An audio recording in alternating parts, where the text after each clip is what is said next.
My name is Inua, and the book that changed my life is called Pyramids by Terry Pratchett.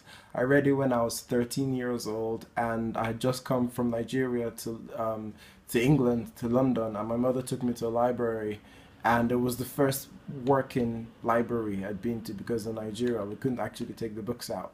And I was fascinated by the fact that I could just flash a library card and be allowed to take stuff home, and it would be assumed that I'll return it.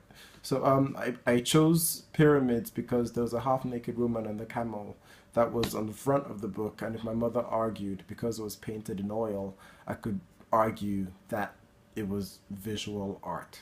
Either way, I flicked through the book and began reading it, and I loved it because it was set in a fantastic world, and the humor was very British. It was written with little bits of philosophy, which is Terry's style, but I read it and I completely got it, and I loved it. And I was shocked that Terry had written something that felt so much of my own world, even though it was entirely alien to me. It felt as if Terry had written something specifically for me, like he had somehow decoded who I was and imbibed it in this novel. And I just loved it, and it proved that we are all fundamentally the same, really. We're all built of the same basic human framework, and everything between that is just to do with upbringing. But even within that, there are fundamentals to humanity, and it's one of the reasons that I write, and one of the things I try to create in the things that I write. So, Terry Pratchett and Pyramids changed my life.